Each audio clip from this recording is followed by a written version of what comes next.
It took them an hour to reach the clearing where the Feywort grew, which gave Master Flavius an opportunity to regale Arp with a learned discourse on the healing properties of sap. For, as the philosopher says, anything purple that oozes from trees will make a fine ointment to ward off disease. What on earth are you doing? I'm handing you the yarrow like you asked. The king's herbalist stared.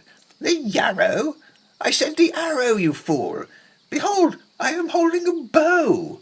Did you think I was going to fire a volley of flowers from it?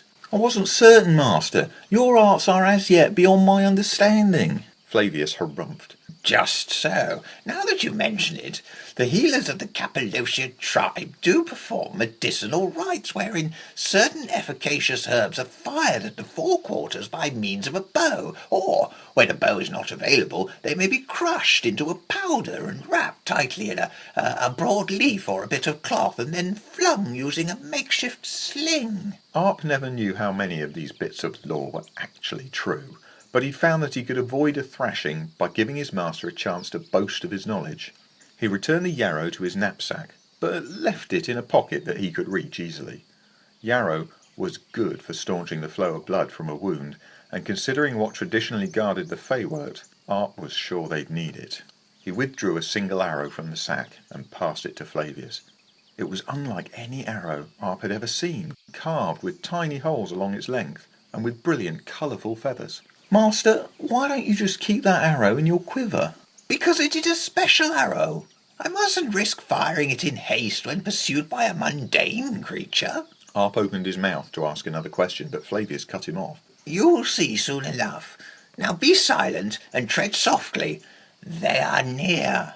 The pair crept quietly through the woods until the sun-drenched clearing was just in view. Through the trees, Arp saw tiny figures fluttering and capering in the air. Pixies.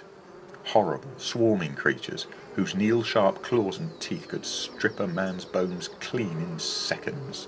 Flavius fitted the strange arrow to the bowstring.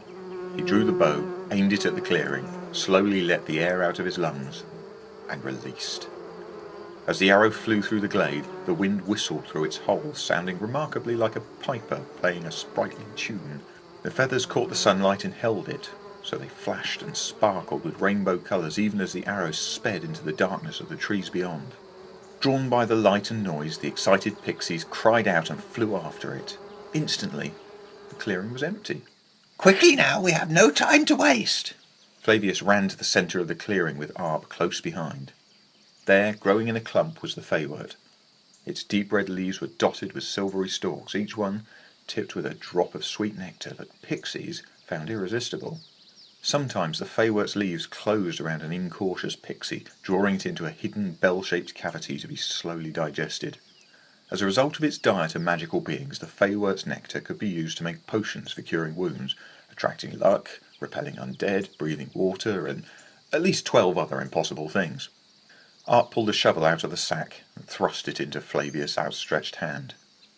Without pausing, Flavius thrust its blade deep into the soft ground on which the Feywort grew. Arp and Flavius looked at each other in confusion. Then the ground heaved up beneath them. They stumbled back as a massive figure of packed dirt rose up before them, the Feywort perched atop his head. The thing stretched and yawned like a man waking from a deep sleep, and blinked its pebble eyes as it gazed down at them. "What's all this then?" it rumbled. "And is that a swarm of pixies flying this way?"